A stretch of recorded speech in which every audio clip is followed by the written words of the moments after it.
Hi everyone and welcome back to the YouTube channel. Today I have a little bit of a project going on with some old tile that I did. I tiled this kitchen probably 6-7 years ago. I don't even remember. It's been a long time. It may have even been longer than that. Let me show you what happened. Overall, the tile turned out really good. These were 12 by 12 tiles. They were real cheap at Home Depot, about probably $6 a sheet. Now, there were two things that I didn't know about when I started doing this. And number one was I was just filling in the space that I had and I wasn't being concerned about level. So that is one issue that happened. You can see here where my mortar was sitting as I was installing it. I wasn't checking for level. I was just going with the line here.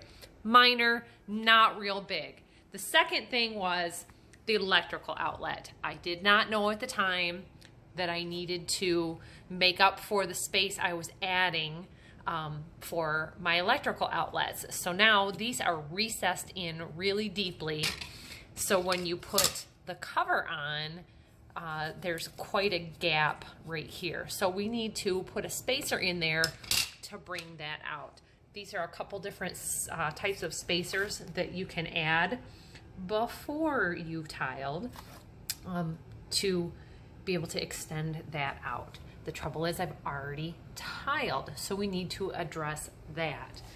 I can address it by using a cutter on a little tool like this. This is they don't have a tool quite like this on a multi-tool, but you could probably use that too to chip away.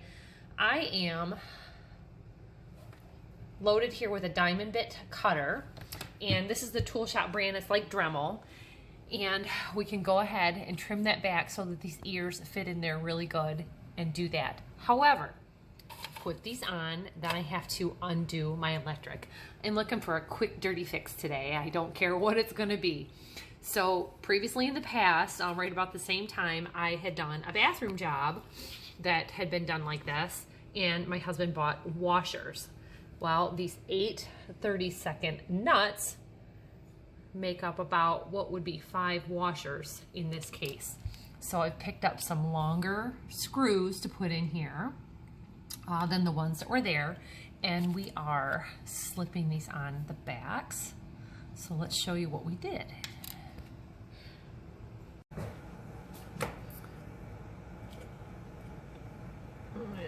So right now I have got 3 nuts stacked up on here, and first I tried 2 and it wasn't quite what I wanted for the gap fill. So I'm trying 3,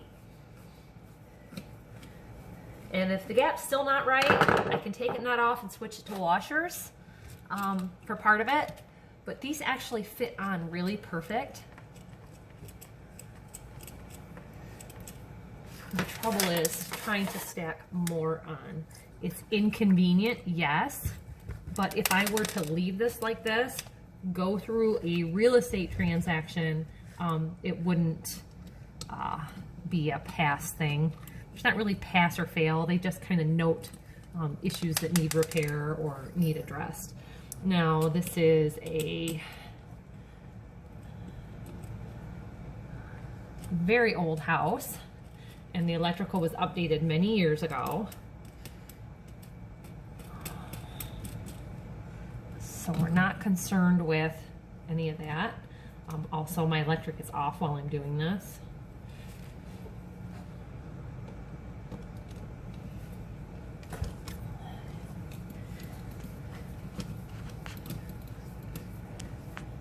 So ideally, I would have had this all done beforehand. And these are really long screws.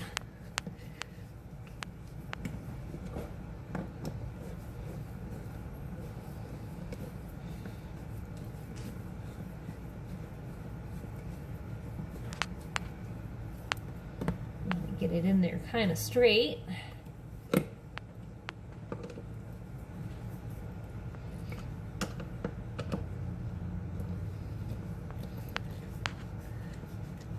All right, let's see how that looks.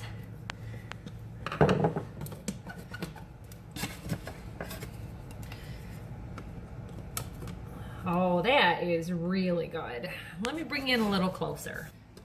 So you can see, without me putting screws in here, this is in really far.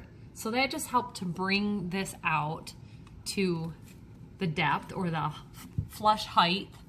I guess you would call it plumb. And then it's gonna cover up the mistake that I made without having to go through and unwiring and messing with that. This was a couple minute fix. Again, these were just the long electric screws, and they are electric because they are flat on both ends, where like your cover has a slightly beveled or pan head with a flat edge there. So that's your electrical. And then these are what I used. It's a size 8, 32 count thread. I got these up in a pack of 24 for about $1.50.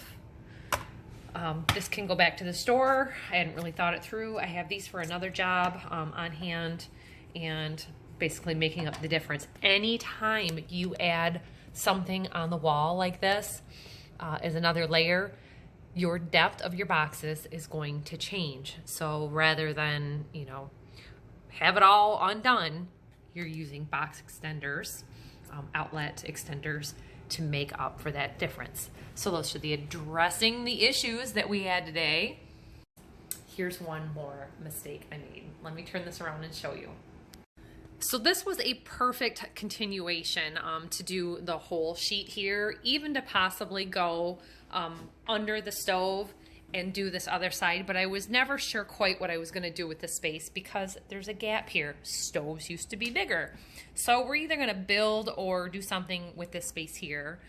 That'll be something future, but I wanted to address this corner here for now. Do you see this? I wasn't sure quite how to end it. So I just kind of tried to fake it, and I used caulk, actual caulk, not mortar, to kind of smooth this out and fill it in. When the stove is in place properly, it hides a lot of that and you really can't see it. However, it's not worth buying the tile to go across there at this point, and I'm not sure at this time, being as many years as it is, that I can do that. So I'm gonna take that diamond bit. Normally tiles would end with a straight edge and maybe a bull nose that curves over. They have a lot of tiles similar to this. Or this is like a stone marble that's like porous, it's not polished. So I could do that to cap this edge, and that would be a good transition point here. So we're gonna clean up this straight line. I'm just gonna take like my shortest one here and zip that right off. Now I know a lot of people would say, oh, that was a huge mistake, but that was a homeowner beginning handyman kind of mistake. I have done many tile jobs since then, and you learn from doing and you learn from making mistakes. When I started doing this job, there weren't YouTube videos for homeowners to learn how to do things, and you would have to take like an afternoon class at a Home Depot, and it's all, you know, to get you to buy their stuff.